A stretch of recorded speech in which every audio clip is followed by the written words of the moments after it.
প্রিয় দর্শক, আসসালামু আলাইকুম। আমি ডক্টর বজলুর রহিম রিপন, বাত ব্যথা, প্যারালাইসিস ও sports injury specialist, medical hospital Restipara, Tangail থেকে আপনাদের সবাইকে জানাচ্ছি শুভেচ্ছা। প্রিয় দর্শক, অনেক রোগী আছে যারা ঘাড়ের পিছনের অংশে, এই অংশে ব্যথা অনুভব করেন। এই ব্যথা অনেক সময় মাথার উপরের অংশ, পেছনের দিকে, পেছনে উপরের দিকে অনুভব হতে পারে। অনেক সময় ব্যথা আবার মাথার এক পাশেও হতে পারে। আবার কারো কারো ক্ষেত্রে ব্যথা কপালে চলে যায়, কারো কারো ক্ষেত্রে ব্যথা চোখের পেছনে চলে যায়, আবার অনেক সময় ব্যথা ঘাড়ের নিচের দিকেও নামতে পারে। তো এই ধরনের ব্যথা যখন হয়, তখন এই ধরনের ব্যথাকে বলা হয় সার্ভিক্যালজেনিক হেডেক। আমরা আজকে এই সার্ভিক্যালজেনিক হেডেক সম্বন্ধে কিছু তথ্য আপনাদের সাথে শেয়ার করতে চাই। কারণ অনেক রোগী আছে এই সার্ভিক্যালজেনিক হেডেকে ভোগেন, কিন্তু তারা বিভিন্ন ধরনের এই হেডেকের জন্য বা মাথা ব্যথার জন্য অনেক ধরনের ওষুধ চিকিৎসা নেন, কিন্তু তারপরেও সহজে এই ধরনের মাথা ব্যথা কমে না। এর কারণ হচ্ছে এই সার্ভিক্যালজেনিক হেডেক কিন্তু সেকেন্ডারি টাইপ হেডেক, মানে সরাসরি এটা কিন্তু মাথার ব্যথা না। এই ব্যথাটা রেফার্ড হয়ে, অর্থাৎ ঘাড় থেকে রেফার্ড হয়ে আপনার মাথার এক পাশে বা পিছনের দিকে বা কপালে বা চোখের পেছনে ব্যথা অনুভব হয়। কিভাবে রেফার্ড হয়? এটা হচ্ছে যে আমাদের যে ঘাড়ের উপরের অংশ, অর্থাৎ সার্ভাইকেল, আপার সার্ভাইকেলের যে নার্ভ আছে, সেই নার্ভের পেইন সিগন্যালটা যখন আপনার ব্রেনে পৌঁছায়, অর্থাৎ ব্রেন স্টিমে পৌঁছায়, ঠিক একই জায়গায় ট্রাইজেমিনাল নার্ভ পেইন সিগন্যালও একই জায়গায় এসে মিলিত হয়। ট্রাইজেমিনাল নার্ভ হলো যে আমাদের কপাল, চোখের পিছনে, মুখে, এই সমস্ত জায়গায় আপনার পেইন সিগন্যাল গুলা ট্রাইজেমিনাল নার্ভ দিয়ে এসে আপনার ব্রেন স্টিমে ট্রাইজেমিনো সার্ভাইকেল নিউক্লিয়াসে এসে মিলিত হয়। এজন্য যখন আপনার ঘাড়ের পেছনের, অর্থাৎ আপার সার্ভাইকেল রিজনে হাড়ের মধ্যে কোনো ডিসফাংশন থাকে, অথবা নার্ভের মধ্যে ডিসফাংশন থাকে, অথবা মাংসপেশি ডিসফাংশন থাকে, লিগামেন্ট ডিসফাংশন থাকে, তখন এই পেইনটা যখন ব্রেনে সিগন্যাল দেয়, তখন ব্রেন ভুলভাবে মিসইন্টারপ্রিট করে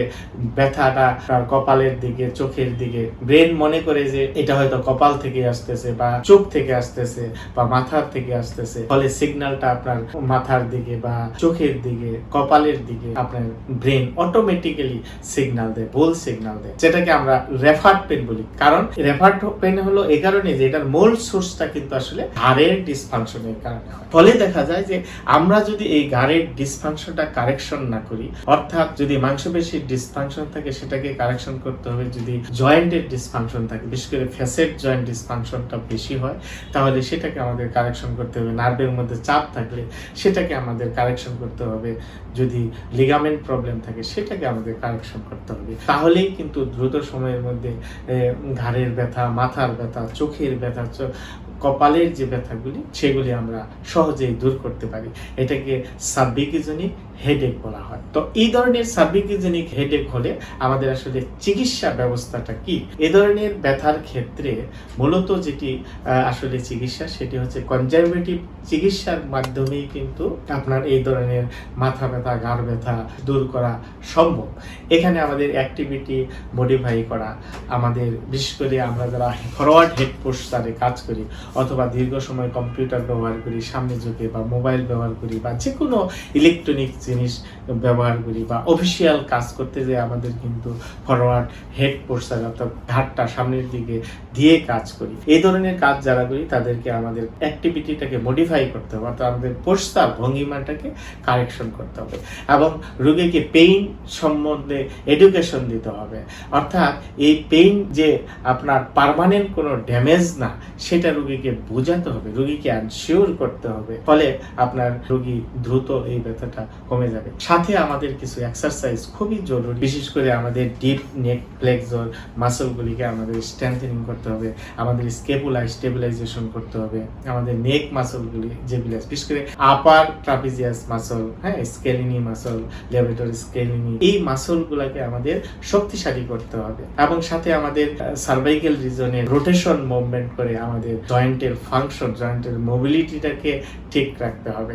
এবং কিছু কিছু মাংসপেশি আছে ঘাড়ের পেছনের, হ্যাঁ, বা সাইডে, সেগুলোকে স্ট্রেচিং করতে হবে। তো এই এক্সারসাইজ গুলা আমরা যদি নিয়মিত করি এবং সাথে কিছু ম্যানুয়াল থেরাপি খুবই গুরুত্বপূর্ণ ভূমিকা পালন করে, বিশেষ করে joint mobilisation, soft tissue mobilisation ঘাড়ের, সেগুলি আপনার এই ধরনের মাথা ব্যথা বা ঘাড়ের ব্যথা কমাতে অনেকাংশে সহায়তা করে। এবং আমরা থোরাসিক স্পাইন মোবিলিটি এক্সারসাইজও কিন্তু এই ধরনের মাথা ব্যথা কমাতে বা ঘাড় ব্যথা কমাতে অনেকটা সহায়তা করে। সুতরাং প্রিয় দর্শক, আপনারা যারা দীর্ঘদিন যাবৎ ঘাড়ের পেছনে ব্যথায় ভুগছেন, মাথার উপরের অংশে ব্যথা, বিশেষ করে পেছনের দিকে, এবং ব্যথা যাদের এক পাশে, মাথার এক পাশে বেশি ব্যথা হয় বা কপালে ব্যথা হয় বা চোখের পেছনে ব্যথা হয়, তারা একজন বিশেষজ্ঞ ফিজিওথেরাপি চিকিৎসকের পরামর্শ নিয়ে যদি আপনি সঠিক এভিডেন্স বেসড ফিজিওথেরাপি চিকিৎসা নিতে পারেন, তাহলে কিন্তু সহজেই এই ধরনের ব্যথা দূর করা সম্ভব। আর আমাদের পরামর্শ নিতে চাইলে আমাদের স্ক্রিনে দেওয়া নাম্বারে যোগাযোগ করতে পারেন। ধন্যবাদ। আসসালামু আলাইকুম।